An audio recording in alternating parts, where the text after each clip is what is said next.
let's move to the two questions. The first one is it a sin to drink alcohol? I think obviously it is not. We can point to Yeshua himself. Yeshua clearly drank wine. Actually, my prof this past week in one of our live classes said back in the first century they didn't have all the they weren't drinking juice. That's not what they had.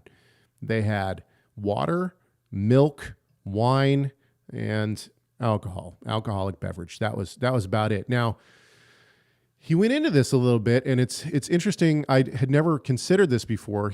My prof said, well, what we think of as alcohol today, it's not the same kind of alcohol that they had back then. And the reason why is because the Augustinian monks in the Middle Ages figured out that you actually have to have a sealed pot to be able to make that fermentation really take hold and really get that alcohol to produce.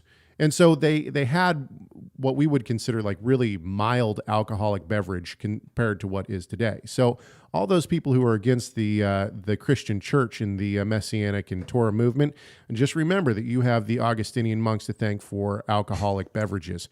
Not just preserving the New Testament, but also beer. But now let's go back to the first century. In the first century, they did have alcoholic beverage. In fact, I've never been to prison, but I've watched they take fruits and they put them into a bag with a bunch of sugar, and they just let them sit until it ferments.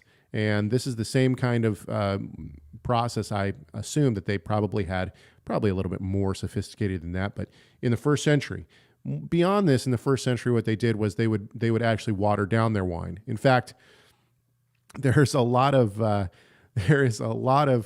talk about what happens if a person doesn't water down their wine. In fact, there's one cup within the Daipnon, the Greco-Roman banquet, where one cup that was offered to one of the gods was not watered down. And this is, I think, what everybody was kind of looking forward to, was this unwatered down drink. So with all of that said, was Yeshua drinking wine? Certainly he was drinking alcohol. There's no doubt about it.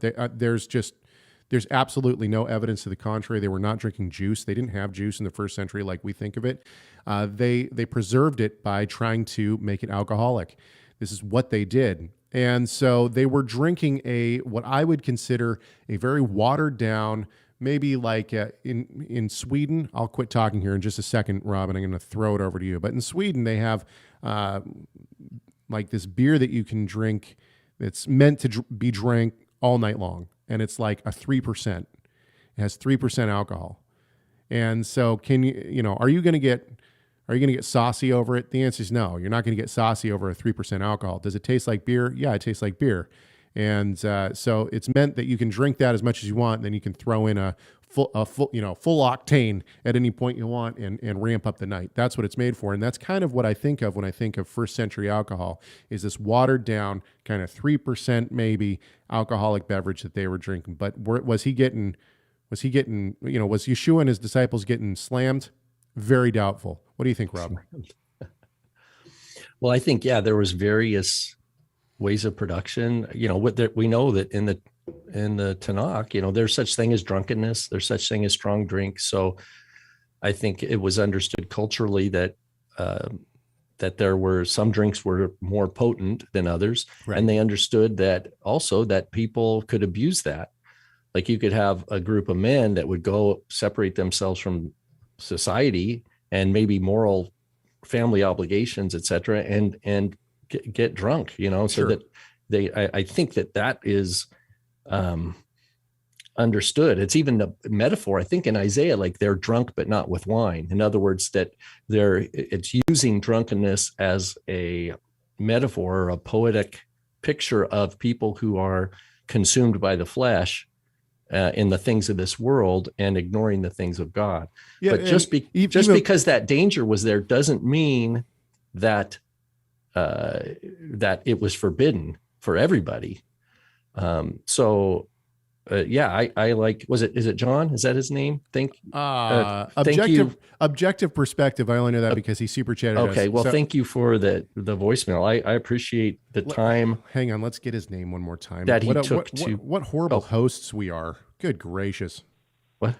Hang on. Hey, Caleb and Rob. My name's John Bryan. You were right, John Bryan. All right. Yeah, Sorry, John. Yeah, thanks, John. I appreciate, that you took the time to research it in spite of being in a tradition that really had the road was paved a certain direction, and you were willing to pause and consider the traditions of men over against the word of God. That's always a difficult path. And I think it's good that you did that. I would just encourage you, just obviously if you're in a community that doesn't want to do that, then my recommendation is don't do it when you're with them.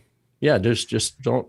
Right? I would go farther than that. If you have pastors and you have brothers and sisters in the Lord who think that you are going to be sinning, then I would say you should take extra steps to make sure that that there's no alcohol, even seen around you, because you don't. Paul made the same point regarding meat. He says, if someone thinks that I'm transgressing because of the meat I'm eating, I'll just not eat that meat. Right.